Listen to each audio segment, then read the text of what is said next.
Yo, I ain't here for the money, I ain't here for the fame. Though it might be nice to own a jet plane, I'ma do it all for you. Come along and see it's true, but the world is pretty cold. I hope you're having a wonderful day. I'm Rebuilder Guy, and this is my home. I call her Big Bertha. She's 41 feet long, 16,000 pounds, and has 5 slide outs. I bought her at Copart with a non-repairable flooded title. I found out real quick that it was never flooded, and it's definitely repairable.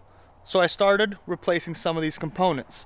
If you want to see the first video, link is going to be in the top right hand corner and in the description box below. In this video, I'm going to address some of the questions, comments, and concerns from the first video. So let's start by replacing or installing the first module.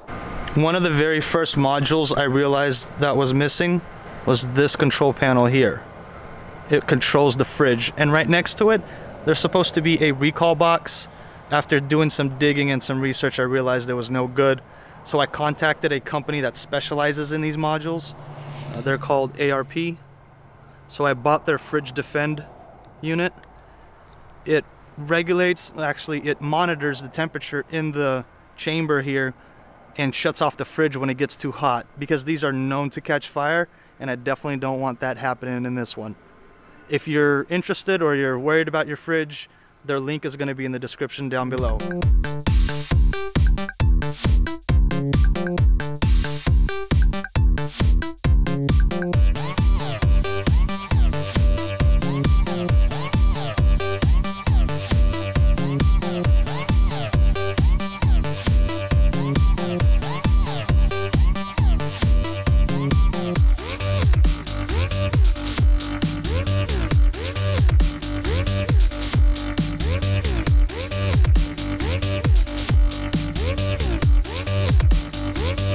Alright, so the Fridge Defend has been installed. Now I feel a little bit safer with my kids sleeping in the fifth wheel. The fridge is now working. The sensors are picking up the temperature. Now, let's go look at some busted hydraulic lines. Some of y'all might remember that I was missing hydraulic jacks. I found a third one on eBay. I'm waiting for the final one to show up as well. Everybody's saying that I could just get it machined and made. That's true if this metal wasn't so funny. It's a really light alloy, and most of the guys that I talked to said the value of machining it would be more expensive than actually getting it from Lippert. So when I installed that jack, I wanted to level out the RV. And when I did that, I didn't account for how much pressure was going into the lines, and I overpowered that side that I'm missing the jack on, and I blew out a line, as you can see by this hydraulic fluid here. It was this one right here. So we replaced the line. It goes all the way to that corner. And when I was underneath here, I was like, you know what? Let me check for any spots that were flooded or anything like that, because everybody thinks this thing was flooded, and I keep saying it has not been flooded. So I don't know how to explain it to you guys, or what I need to show you guys that it wasn't. So see, let's see if I could zoom in on there. That's the most forward part of the fifth wheel. There's not a sign of anything. That's just dust. Okay, so I'm gonna show you guys a diagram or a picture of the fifth wheel. And I'm gonna show you all the modules that have been removed. As you guys can see, the modules are located all over the fifth wheel. It doesn't matter if it was below the flood line, above the flood line, none of that mattered. The only thing mattered to the thieves is the value of them. There's a module here underneath this section. You see these flaps? They were looking for this rear leveling module. They had cut out that piece, that piece. There's another section there that was cut out. They were trying to find the module. It's the rear leveling sensor, and it's right underneath that axle. And guess what? It's still there. That's why this system works. All right, guys, so now I'm underneath the fifth wheel, underneath this rear axle. Let's see if you can see.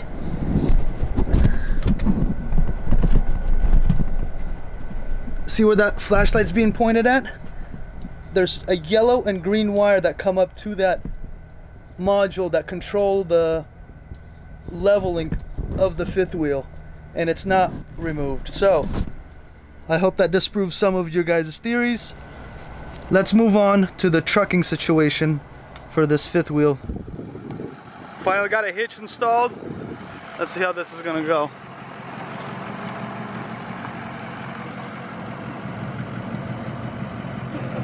That's a Reese 18K fifth wheel.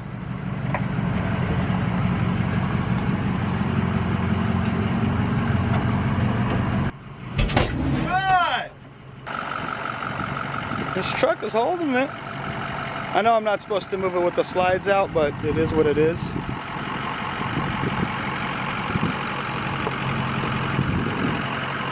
After moving Big Bertha a few feet to the left because of the uneven ground, I started working on the power converter and realized the battery was damaged, so I needed to replace it.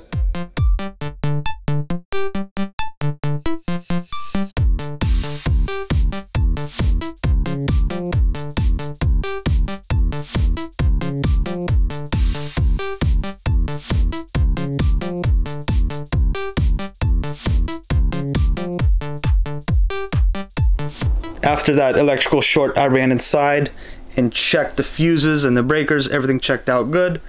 Battery's charging, converter's working. I'm happy with that. Since we're inside, let's have us a little story time here by the fireplace. Let's get to the he said, she said part of this video. I keep saying these modules and components were stolen, and here's my rationale. I purchased this fifth wheel from an insurance company that used Copart as an auction house. If the previous owner removed these parts after the insurance adjuster claimed flooded non-repairable, that's called stealing. If the transport company or the truck driver removed anything while transporting this unit to Copart, that's still called stealing. If anybody at the Copart location removed anything, guess what? Still stealing. So that was my understanding, and that is why I said the parts were stolen. And with that being said, I'm very happy with the purchase. And if I live in this fifth wheel for the next year and a half or 2 years, I would still have saved more money than renting an apartment. At that point, I could literally take some gas, douse it, and light it on fire, and that'd still be good. Another thing, guys, I do not show my face on camera, so the guys that you guys saw helping me out last week or in the previous video, that wasn't me. So all those comments criticizing that ponytail, that's on y'all. The next things that I want to do with fifth wheel, I want to cover it with a awning or like a metal shed looking deal. Here's a picture of what I was kind of thinking, as well as putting in some more road base here in the entrance, because it's still kind of high up to step up. Not sure how I'm going to do it yet. First want to level out the ground here. I also had a viewer contact me about a flooded airstream that he's doing. Here's some photos. It looks pretty good. I'm going to be going out there next week with the camera. Also, I'm going to be going to Copart, looking at a couple other fifth wheels, RVs, pull behinds, maybe a diesel pusher or two, maybe a boat. Everybody likes to do Copart walkarounds for exotics. I'll do this one for y'all. And if this is the kind of content you guys like, hit that subscribe button. I hope you enjoyed this update. I enjoyed making it. And if you guys have any questions, comments, or concerns, comment down below, or you could send me an email. You guys have a good one. I'll see you guys next week.